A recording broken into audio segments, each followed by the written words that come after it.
આપને ઈસુની જય. બાઇબલના વચનો પાઠ 2. 1. 2 કોરિન્થ 5:17. જે કોઈ ખ્રિસ્તમાં વસે છે તેનું નવસર્જન થયું છે, જૂનું બધું ચાલ્યું ગયું અને જુઓ નવું બની ગયું. 2 કોરિન્થ 8:9. આપણા પ્રભુ ઈસુ ખ્રિસ્તની ઉદારતા તમે જાણો છો. તેઓ ધનવાન હોવા છતાં તમારે ખાતર તેમણે ગરીબી સ્વીકારી, જેથી તેમની ગરીબીથી તમે ધનવાન થાઓ. 3. 2 કોરિન્થ 9:6. ધ્યાનમાં રાખજો, મુઠ્ઠી વાવશે તે મુઠ્ઠીભર લણશે, અને મણ વાવશે તે મણ લણશે. 4. ગલાતિયા 3:11. વળી એ તો સ્પષ્ટ છે કે નિયમ સંહિતાના નિયમોના પાલનને જોરે કોઈ ઈશ્વરની નજરમાં પુણ્યશાળી ઠરી જતું નથી. કારણ શાસ્ત્રમાં લખ્યું છે તેમ, શ્રદ્ધાથી પુણ્યશાળી ઠરેલ માણસ જ જીવન પામશે. 5. ગલાતિયા 4:6 અને 7. અને તમે પુત્ર છો એનો પુરાવો એ છે કે ઈશ્વરે પોતાના પુત્રના આત્માને આપણા હૃદયમાં મોકલી આપ્યો છે, જે અબ્બા, પિતાજી એમ પુકારે છે.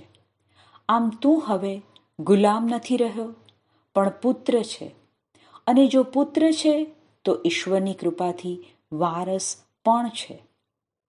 6. એફેસસ 2:19. એટલે હવે તમે પરદેશી કે પરાયા નથી, પણ પુણ્યજનોના દેશભાઈઓ અને ઈશ્વરના કુટુંબીજનો છો. 7. એફેસસ 4:26 અને 27. ગુસ્સે થાવ તોય પાપ ન કરો. સૂરજ તમને ગુસ્સે જોઈને ન આથમે એ જોજો. શૈતાનને તક ન આપશો.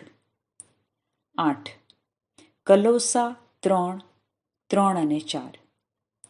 કારણ તમે મરી ચૂક્યા છો અને તમારું જીવન પરમેશ્વરના સાનિધ્યમાં ખ્રિસ્તની સાથે સાથે ગુપ્ત રહેલું છે.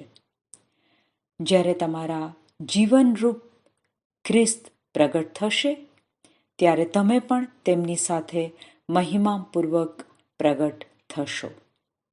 9. કલોસા 3:8, 9 અને 10. પણ હવે તમે ગુસ્સો કરવાનું, રીસે ભરાવાનું, ભૂંડાશ રાખવાનું, નિંદા કરવાનું કે અપશબ્દ બોલવાનું એ બધું છોડી દો. એકબીજા સાથે જૂઠું બોલશો નહીં, કારણ હવે તમે જૂની પુરાણી પ્રકૃતિ તેના કુકર્મો સાથે ખંખેરી નાખી છે અને નવી પ્રકૃતિ ધારણ કરી છે, જે પોતાના સર્જનહારની પ્રતિમાને અનુરૂપ નિત્ય નવી બનતી જાય છે અને પૂર્ણ જ્ઞાન પ્રાપ્ત કરે છે. 10. 1 થેસલોનિકા 5:23 અને 24. શાંતિદાતા ઈશ્વર પોતે તમને સંપૂર્ણપણે પવિત્ર બનાવો અને આપણા પ્રભુ ઈસુ ખ્રિસ્તના આગમન સમયે તમારા આત્મા, મન અને દેહ પૂરેપૂરા નિર્દોષ રૂપે સાચવી રાખો. તમને હાકલ કરનાર ઈશ્વર સત્યવચની છે અને તે એમ કરશે જ. 11. 1 થેસલોનિકા 5:16-20. હંમેશા આનંદમાં રહેજો, સતત પ્રાર્થના કરજો, બધી પરિસ્થિતિમાં ઈશ્વરનો આભાર માનજો. એ જ ખ્રિસ્ત ઈસુના શિષ્ય લેખે તમારે વિશે ઈશ્વરની ઈચ્છા છે. પવિત્ર આત્માની જ્યોતિ બુઝાવશો નહીં, એની પ્રેરણાથી ઉચ્ચારેલી વાણીને તુચ્છકારશો નહીં. 12. યોહાન 3:3. ઈસુએ તેને જવાબમાં કહ્યું, હું તને સાચે સાચ કહું છું કે જ્યાં સુધી માણસ નવેસર જન્મ ન લે ત્યાં સુધી તે ઈશ્વરનું રાજ્ય જોવા પામી નહીં શકે. 13. હિબ્રુઓ 10:17. એમ કહ્યા પછી તે આગળ કહે છે, અને હું તેમના પાપો અને અધર્માચરણો કદી સંભાળીશ નહીં. 14. યશાયા 42:22. મેં તારા અપરાધોને વાદળની જેમ હટાવી દીધા છે, તારા પાપોને ધુમ્મસની જેમ વિખેરી નાખ્યા છે. તું મારી પાસે આવ, કારણ હું તારો ઉદ્ધારક છું. 15. સ્તોત્ર સંહિતા 51:7. મારા પાપ હણો તો થાઉં વહેળા જળ શો નિર્મળ, શુદ્ધ કરો તો હિમ થકીએ થાઉં વધુ હું ઉજ્જવળ. 16. સ્તોત્ર સંહિતા 103:12. આ બાજુ પૂરવ ને પેલો પશ્ચિમિયો કિનાર, ગુના આપણા એ ઠેલી દે તેનીએ પેલે પાર. 17. યોહાન 8:58.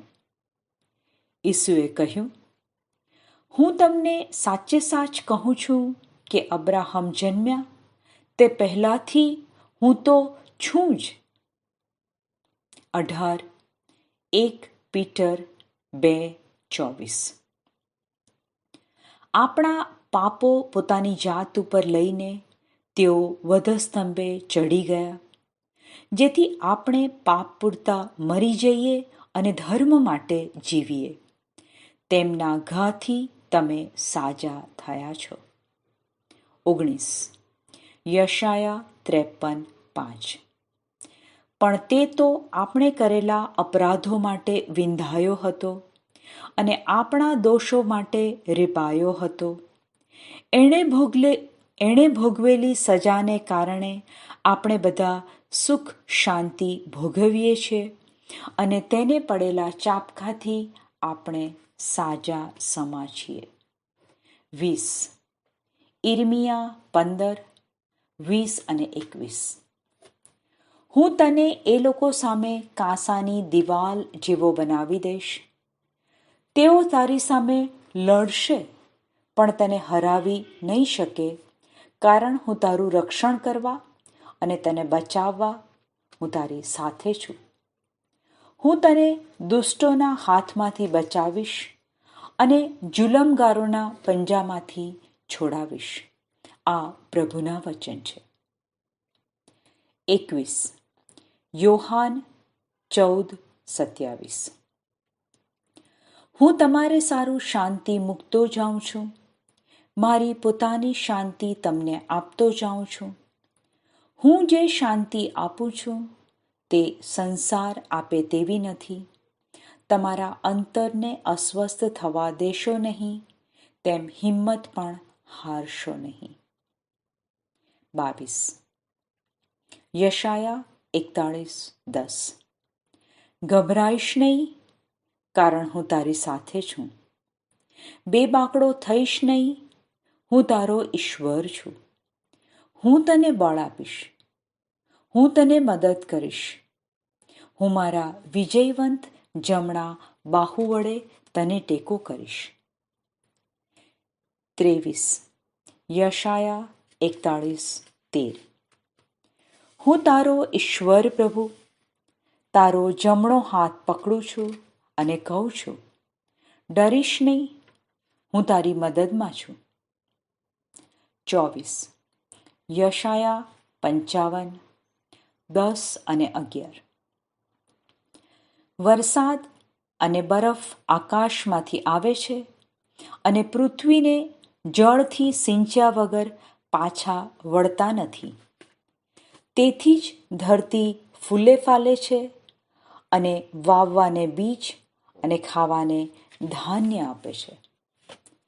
તે જ પ્રમાણે મારા મુખમાંથી નીકળતો શબ્દ એમને એમ પાછો મારી પાસે આવતો નથી. મારી ઈચ્છા પાર પાડ્યા વગર અને મેં સોંપેલું કાર્ય સિદ્ધ કર્યા વગર એ પાછો ફરતો નથી. 25. ઈર્મિયા 1:12. તે જોયું તે બરાબર છે, પ્રભુએ મને કહ્યું, કારણ મારા વચનો પૂરા કરવાની બાબતમાં હું જાગૃત છું. આ પ્રભુની વાણી છે. ઈસુની જય.